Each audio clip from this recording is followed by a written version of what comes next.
Hi everyone. Have you people enjoyed last lecture?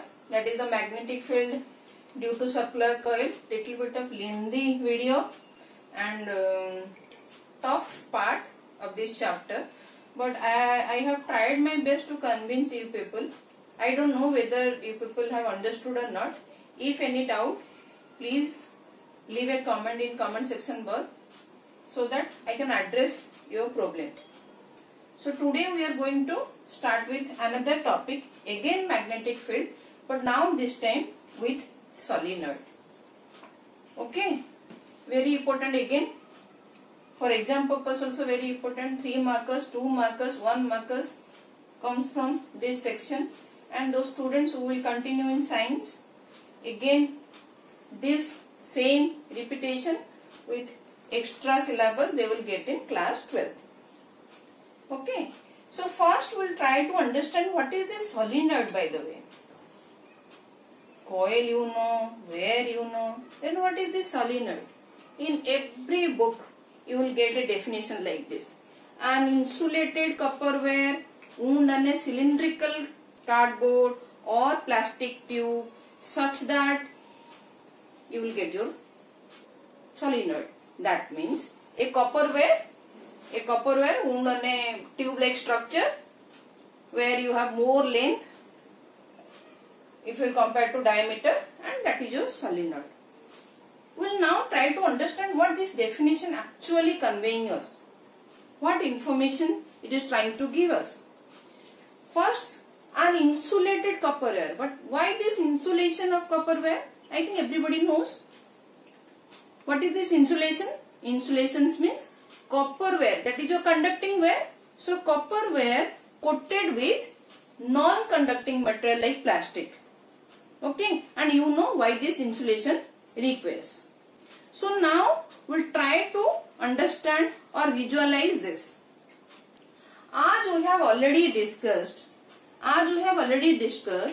when we bend a straight wire, suppose a straight wire, when we are bending this straight wire, we are getting a circular coil or loop. This thing we have seen our last lecture. Now, what it is, even I have also discussed, this circular coil is actually the collection of small straight conductors. Okay. Similarly, this solenoid is the collection of many circular loops. So you can say it look like this, many circular loops. So this is like a helical spring. So solenoid is the collection of many circular loops, provided if you you'll do a coil like this, is it a solenoid? No. There is a criteria, provided the length has to be much greater than your diameter. You can say diameter or area of cross section.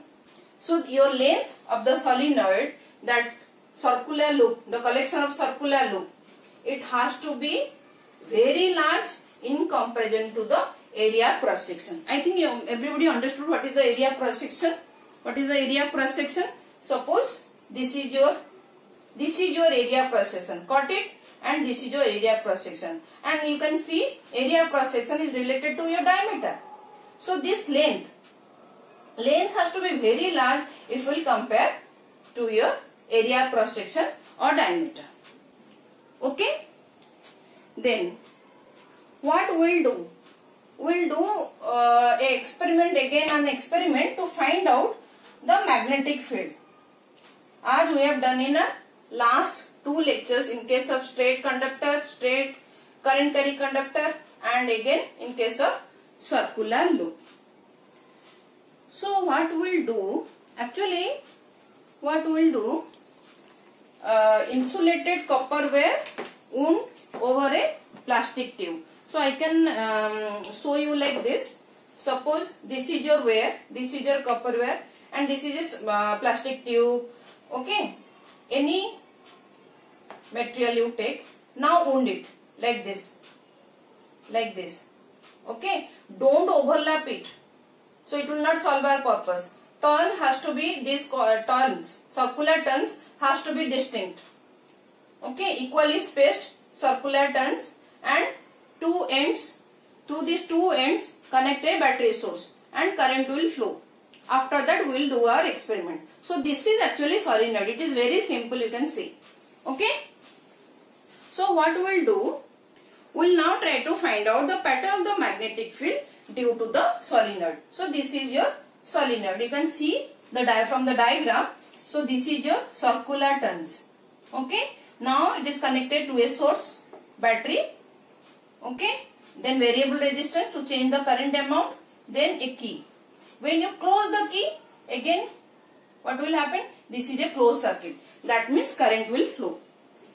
So what we will do, when current will flow, what we will do, we will sprinkle the iron fillings, dust, iron dust. So after that what we will observe, these iron fillings will again arrange themselves in a particular fashion, like what we have already observed in last two cases, in case of circular coil and straight conductor. So when they will arrange themselves in a particular fashion to get the magnetic field lines, what we will do, we will again use a compass needle, then again the compass needle, north of the compass needle will deflect. As per that we will draw magnetic field lines and we will get magnetic field lines in this fashion, in this manner. Is it clear? Is it clear till now? Till now it is clear, I think. Nothing great.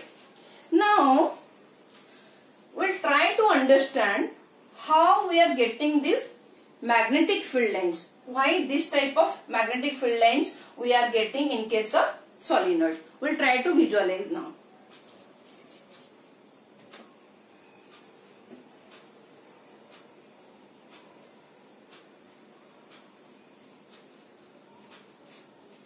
We have already discussed, this is collection of circular coils. Already I have told solenoid is nothing but collection of circular coils. So in last lecture we have seen this is a circular coil. At any point you will get magnetic field, concentric circular magnetic field like this. This we have already discussed in my last lecture. Now take distinct 3 coils. Suppose 3 or 4 coils. Will do. How will you do? Suppose this is one coil, this is one coil, this is another coil. Take number of coils. Okay, don't connect now. Now at this point, what is the magnetic field structure? It will be like this, concentric circular. It will be here like concentric circular fashion. The magnetic field lines will be like this. Here also like this. Here also you will get concentric circular circles like this. So what will happen? When you connect these circular turns, when we connect these circular turns like this, so at this point, what is the net magnetic field? What is the resultant magnetic field? It will be the net magnetic field, or just connect these coils now. So what you will get? The net magnetic field is the addition of all these magnetic field. In this case also, it is the addition of magnetic field like this. Now see the lines. Simple. So each circular coil, take independent circular coil, and we have already seen this type of magnetic field. Now when we connect this, so that is your solenoid. Collection of number of circular coils. So when you connect this, so here what you will get? The resultant magnetic field. What is the resultant magnetic field? It is the collection of all the magnetic field. That means you are adding up all the magnetic fields over here. Similarly here, similarly here, similarly here. So you will get a pattern like this. Is it clear? Is it clear? And what important other thing you are observing from this diagram? I will come to the direction, how to get the direction, that I will come. So let us first try to understand how it look like. Observe these lines now. Observe these lines. As you can see from this field line pattern, we have seen something similar in previous lectures, where we have seen it looks like your bar magnet only. It looks like your bar magnet. See, in the case of bar magnet, North Pole, South Pole. We have seen the magnetic field lines will originate from this and will enter into this. Here also it will originate from this and enter into this. Like this we have already seen in case of a bar magnet in previous lectures. Like this only, na? See? This is your, okay? And here it will enter like this. Here it will enter like this. This already we have seen in our last lectures. Now can you relate this? Is it similar? Field lines are these circles only, completing closed circles, and it is originating from one pole and entering in other pole. So originating here, it is originating from one end and entering the other end, entering at the other end. So is it similar now? So solenoid, we are getting solenoid is similar to a bar magnet. So magnetic property. So it is another magnet. Now it will, current carrying solenoid behaves like a magnet. So what observations we are getting from this now? What observation? As you can see, the magnetic field inside the solenoid. The magnetic field inside the solenoid is uniform. And what other conclusion you are getting? You are getting a current carrying solenoid behaves like a bar magnet with fixed poles. As you can see, already I have drawn, and I will explain also how we are getting North Pole over here, how we are getting South Pole over here. Okay, so it behaves like a bar magnet, current carrying solenoid, and second, polarity is also fixed polarity, North Pole and South Pole. Okay, and if you reverse the current, obviously the pole will exchange, that will also reverse, and solenoid, here your magnetic field is uniform. So from this, what other conclusions we are getting? As you know, when we suspend a bar magnet freely, it will align itself in north and south direction. Similarly, if we will suspend a current carrying solenoid freely, it will align itself in north-south direction, like your bar magnet. Beautiful it is. So that means it acquires directive property of bar magnet. It acquires directive property of your bar magnet. Second point, again, when you take this solenoid near to your current carrying solenoid, I mean, when you take this current carrying solenoid near to these iron fillings, they will get attracted. That means it exhibits which property? Attractive property of a bar. It exhibits attractive property like your bar magnet, okay? So two properties, directive properties, again attractive properties. Is it clear? Now, very important part. Now we will discuss how to get these directions of the magnetic field. How to get the direction of the magnetic field. Here, to get the direction of the magnetic field, we will use what? Which rule? Clock rule. Clock rule. See, here, please children concentrate. Here, how current is moving? Just observe the arrow mark. The current is going like this. Current is going like this. It is going like this. Which way? See the direction. Like this. Like this. So this is your anti-clockwise. Anti-clockwise means already we have discussed. This is your anti-clockwise. So this is your North Pole. So from this end, if you will observe, you will see the current is flowing in anti-clockwise direction. So it is the North Pole. From this side, come to this side again and try to observe the current direction. What you will see? You will see now from this side it is just ulta, clockwise current direction. Clockwise means South Pole. Already we have discussed in our last lecture. Those who have not seen those videos, they can refer those previous videos. Okay. And the field length, see the field length. It is originating. It is, see the arrow mark. It is originating from this end and entering at this end. Originating from that end means North Pole. Already we have seen in the case of bar magnet. Field length will originate, the side from where the field length will originate, that is your North Pole. And where it will terminate or enter into, this is your South Pole. Is it clear? Again I will try to explain. See. So suppose this is your circular coil only, na? All the number of turns only. You are increasing the number of turns. So at one end or at both the ends, you will see this. This is the, at end you will look like this. This will look like a circular coil. Okay. Now see here at this end, at my end, now it is moving in clockwise direction. So clockwise direction means at this end clockwise direction. So the person who is standing over here, this face behaves like South Pole. As you can see clockwise. You can see clockwise. Clockwise means South Pole. Now go to that end. How it looks like? To you people, can you now see the direction? It behaves like, now this current is looking like, in which way? Anti-clockwise direction. Current is flowing in anti-clockwise direction from that end.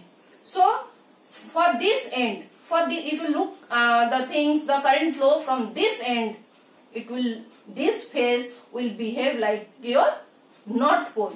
So number of turns is like this. So at this end it is South Pole, okay, and at this end it behaves like your North Pole. Is it clear, children? Is it clear? At one end South Pole and at the other end North Pole.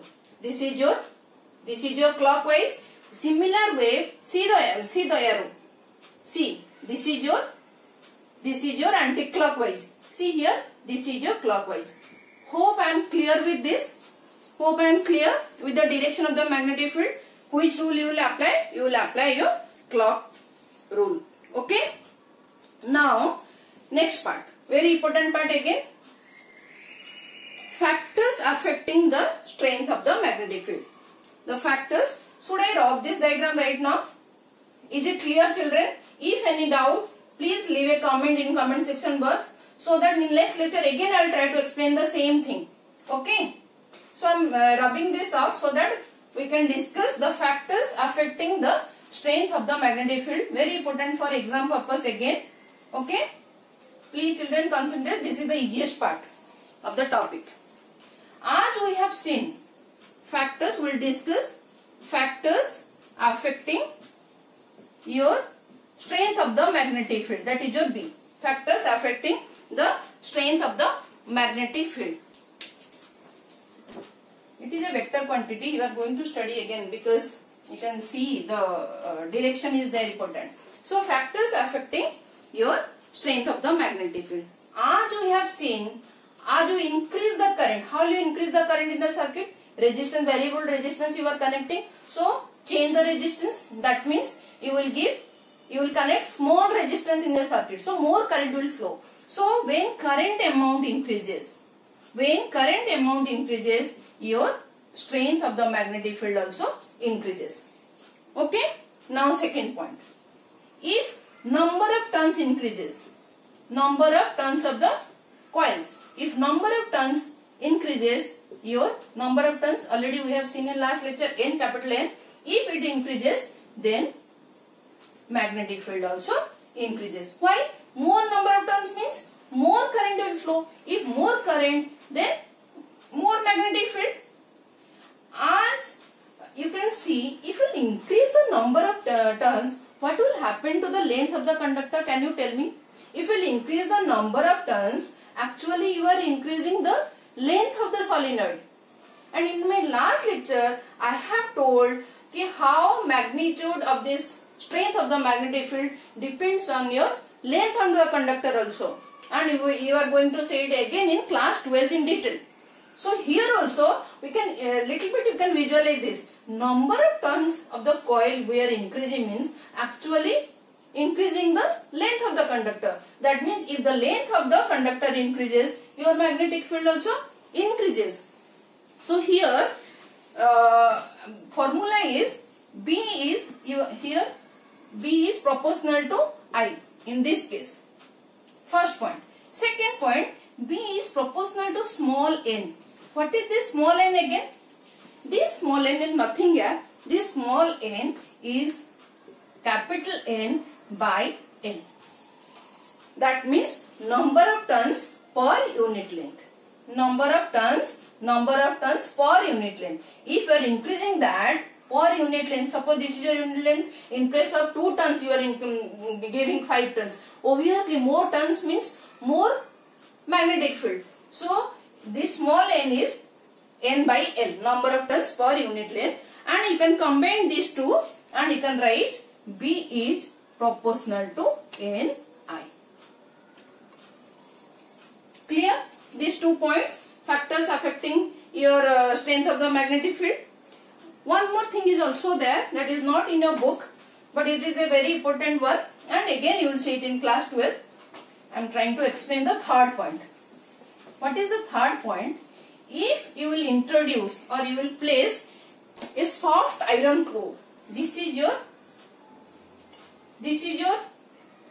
solenoid, okay, helical, like helical scene. Now place a soft iron core. You place a soft iron core inside the coil, inside the solenoid. What will happen? This is your soft iron core. What is the purpose? Why we are using this? If we will place a soft iron core inside this, it will increase your magnetic field. Okay, it will increases. It will introduction of the soft iron core will increase the magnetic field. You see, your strength of the magnetic field increases. And why it will increase? Again in class 12, same boring line I am trying to tell you all the time, but I have no other option. All the properties you will read in class 12, all the ferromagnetism, all those things, and those concepts will help you to understand why soft iron core. Why soft iron core? See, this soft iron core has that magnetic property, like when current passes, immediately this will get magnetized. It is very easy to get magnetized, and when the current is switched off, immediately it will lost its magnetic properties. That means it will get demagnetized. So soft iron core is will get easily magnetized and very easy to demagnetize also. If you take a hard iron like bar magnet, not at all easy. So it is a permanent magnet. Your bar magnet is your permanent magnet. But this magnet, it is like your electromagnet. That means when current is there, then it will behave like your magnet. Once current is switched off, immediately it will lose its magnetic properties. This is your electromagnet only. Okay, your bar magnet is your permanent magnet, but this is your electromagnet. When current is there, it behaves like a magnet. When current is not there, it will behave like a normal thing. It will not behave like a magnet. It will lose its magnetic property. Hope I am clear with this. Okay, in my subsequent lectures, maybe we will discuss this electromagnet and permanent magnet. Little bit of portion is there in class 10th, and again we will discuss after that the force, how the force will be there in case of current carrying conductor. Okay, how force will act on that. Hope it is clear. This lecture is clear to you. Hope I have convinced you people with this solenoid thing. Very important for you people. Please enjoy, but do a little bit of studies. Try to understand. If any problem, please reach out to me. Okay. Thank you for watching.